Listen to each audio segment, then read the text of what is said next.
नमस्कार दोस्तों, मैं हूं राहुल सैफ। लीगल चैनल में आपका स्वागत करता हूं।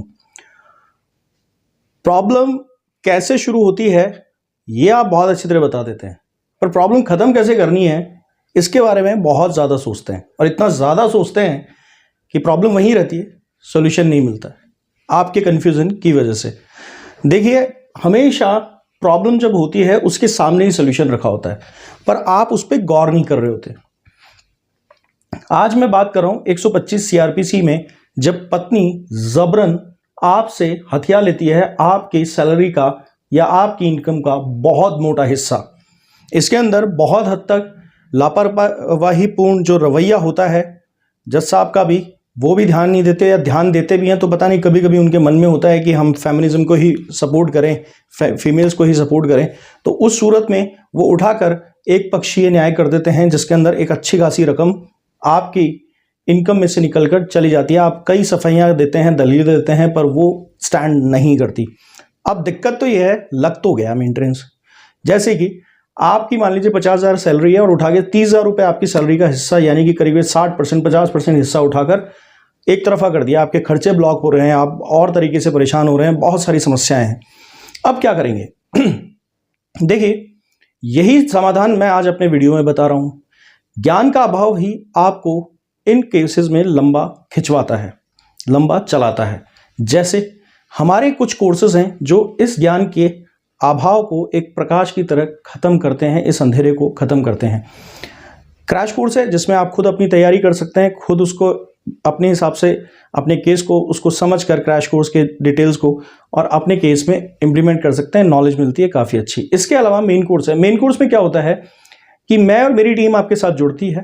बहुत सारे लोग हैं जो जुड़ चुके हैं और उन्हें बहुत फ़ायदा हुआ है और कईयों के रिजल्ट्स भी आ गए हैं।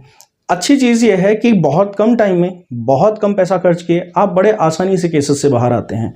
सोचना चाहिए आपको इस बारे में एक बार। अगर आप इस वक्त मेरा वीडियो देखते हुए कोई लीगल रेमेडी चाहते हैं, मतलब कोई कानूनी सहायता चाह रहे हैं, आपको लग रहा है कि किसी पेचीदगी में आप फंसे हुए हैं, परेशानी में आप फंसे हुए हैं, तो ये जो व्हाट्सएप नंबर देख रहे हैं ऊपर, यहाँ पर सिर्फ मैसेज कीजिएगा। यहाँ भी लिखा हुआ है कि मैसेज कीजिएगा, कॉल मत कीजिएगा, हम कॉल नहीं उठाते। मैसेज के थ्रू ही आपको अपॉइंटमेंट मिल जाएगा और फिर हम बात करेंगे। दोस्तों, अक्सर मेंटेनेंस के केस में बड़ा धमाकेदार कई बार जजमेंट्स आपने सुने होंगे। मेरी तो एक भी नहीं सुनी जज साहब ने, मेरे उतना तो चीखता रहा, सबूत दे दिए, पत्नी जॉब कर रही है, या फिर मेरे इतने खर्चे हैं, मेरा ये समस्या है, मैं इतना मेंटेनेंस नहीं दे सकता। जहां 2-4-5 हज़ार जनरली हमेशा मिलता है झूठी पत्नियों को केसेस के अंदर, वहां पर कई बार एक तरफा एक पक्षीय न्याय करके बायजनेस के साथ कई बार बहुत बड़ा अत्याचार दुराचार कर देते हैं पतियों के साथ कई मजिस्ट्रेट और जज साहब। तो इसका क्या सॉल्यूशन होगा? इसका सॉल्यूशन ये है कि आपके ऊपर मेंटेनेंस तो थोपा जा चुका। एक तो मैंने अभी कुछ दिनों पहले अपना एक वीडियो बनाया था जिसमें आपको पहली बात तो रिप्लाई नहीं देना, अपील नहीं करनी, आपको ऑब्जेक्शन डालना चाहिए। इसके अलावा भी जो आपके खिलाफ जो भी अन्याय हुआ है उसमें आपको ऑब्जेक्शन डालना चाहिए और एफिडेविट के साथ। अगर वो रेमेडी भी आप नहीं यूज़ करना चाहते हैं, इमीडिएट और ज़्यादा चाहते हैं, तो इसके अंदर काफ़ी हद तक मेंटेनेंस कम भी हो सकता है। और अगर जो दो तरीके मैं बता रहा हूँ ये जस्टिफाइड है, होगा ही होगा, रिजल्ट शर्त आएगा, 100% आएगा। और अगर आपको कम नहीं, ज़्यादा ख़त्म नहीं हो पाया तो ज़्यादा से ज़्यादा ये होगा, कम तो हो ही जाएगा। वो कैसे होगा? आपके जो माता पिता हैं, आपके जो भाई बहन हैं, वो आपके साथ रह रहे हैं, बेरोजगार हैं, कमाई का साधन सिर्फ आप हैं, ये आपको कोर्ट को साबित करना होता है। रिटायर्ड होते हैं जनरली, आप जिस एज में आ जाते हैं, जनरली 28-30 की एज में आते आते आप खुद भी जो है अपने माता पिता का भार अपने ऊपर लेने लग जाते हैं। तो उसको आप बाकायदा इस तरह से करें, खास तौर से आपकी मदर, वो मेंटेनेंस का एक केस आपके ऊपर डाले और आपकी वाइफ पर भी डाले, कंबाइंड दोनों पर डाले। और 125 सीआरपीसी में मैं आपको इस बात को आगे बढ़ूं पहले समझा दूं कि जो भी लोग पति पर आश्रित हैं या किसी पर भी जो भी कमा रहा है उस पर आश्रित हैं, तो उनमें ऊपर जो है वो मदर फादर को रखा जाता है।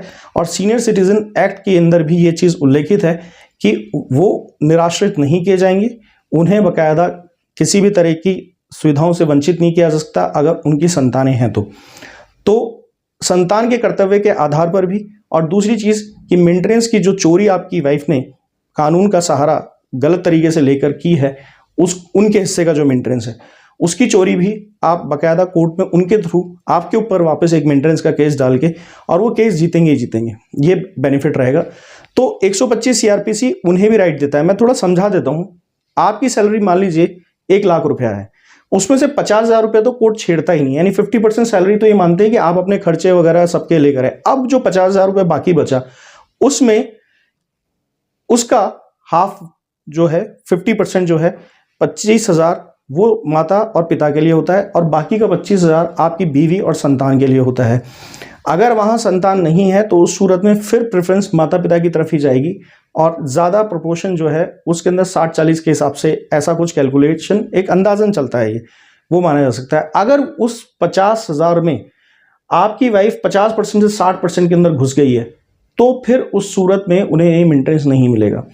दूसरी चीज, इस पूरे मैटर के अंदर यह भी देखा जाता है कि आपकी, जो कि अभी सुप्रीम कोर्ट ने एक जजमेंट दिया है कि अगर आपकी कोई ईएमआई चल रही है तो उसे कोर्ट को कंसिडर करना ही पड़ेगा, यानी कि आपके माता पिता का खर्चा, और अगर आप कोई लोन चुका रहे हैं तो उसे कोर्ट को कंसिडर करना ही पड़ेगा। अभी एक अन्यायपूर्ण जजमेंट आया भी था लेटेस्ट, जिसमें कहा था इससे कोई फर्क नहीं पड़ता आपने क्या खर्चे पाल रखे हैं कर रखे हैं, आपको अन्यायपूर्ण मेंटेनेंस देना ही पड़ेगा आपकी वाइफ को। देखिए साहब, इसके अंदर ऐसा नहीं है। आप उस जजमेंट के बारे में बिल्कुल विचार मत कीजिएगा। बाकी सारे जो जजमेंट हैं वो सुप्रीम कोर्ट के जजमेंट के नीचे हैं। ईएमआई के लिए साफ कहा गया है कंसिडर किया जाएगा, उसके बाद ही बकायदा आपके ऊपर जो है मेंटेनेंस का कैलकुलेट करके आप उसको चैलेंज कर सकते हैं जो ओवर कैलकुलेटेड हो गया है। तो अगर मेंटेनेंस कैलकुलेट प्रॉपर तरीके से नहीं किया गया तो उसे आप बकायदा उसे चैलेंज कर सकते हैं, और अपने मदर फादर के थ्रू चैलेंज कर सकते हैं। मुद्दे की बात सिर्फ इतनी सी है, ये मेंटेनेंस कम किया जा सकता है या ख़त्म भी किया जा सकता है। और अगर आपके माता पिता का इलाज चल रहा है और वो बहुत सीवियर कंडीशन से गुजर रहे हैं तो आपको सिर्फ इतना बताना है कोर्ट को कि मेरी पत्नी को मैं जॉब लगवा देता हूँ, भाई इतना काम कर देता हूँ। ग्रेजुएट आजकल सब लड़कियां होती हैं जनरली, और नहीं भी होती तो 12th पास को भी नौकरी मिल जाती है। तो आप भाग दौड़ करके कोर्ट को कह देंगे साहब मैं इंटरव्यू दिलाने की व्यवस्था करवाता हूँ किसी जान पहचान वाले से, हाँ करवा देता हूँ डायरेक्ट, और 10-15-20 हज़ार रुपये की जॉब इसको दिलवा देता हूँ, तो ये कैपेबल हो गई। मगर मेरे माता पिता को अगर किसी तरह की सफरिंग आ रही है, उनका कोई इलाज चल रहा है, तो मैं पहले उनको प्रेफरेंस दूंगा। जब वो लड़ाई करना चाहती है आए रहे मेरे साथ, मेंटेन कर लूंगा, वरना अलग से जाके महारानी की तरह खर्चा पानी मांगेगी, नहीं है व्यवस्था, तो फिर नहीं कर पाऊंगा। इसमें अगर ये सारी रेमेडीज आपने यूज की तो ऐसा कुछ भी नहीं है, क्योंकि मौलिक अधिकार एक बहुत बड़ी चीज होती है और राज्य उसकी रक्षा करता है।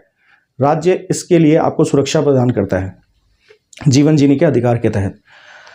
तो दोस्तों, आज के वीडियो में आपने क्या सीखा, क्या समझा, कमेंट सेक्शन में बता के जाइएगा। सब्सक्राइब जरूर कीजिएगा। यहां पर जो एक घंटी का बटन दिख रहा है, सब्सक्राइब करने के बाद उसे दबाइएगा, ऑल का ऑप्शन आता है उस पर भी दबा दीजिएगा। आपको रेगुलर मेरे वीडियोस मिलते रहेंगे, और लाइक करके शेयर जरूर कीजिए, जिससे ज्यादा से ज्यादा लोगों को पता चले कि आप कोई अच्छी चीज उन्हें पहुंचा रहे हैं। Thank you.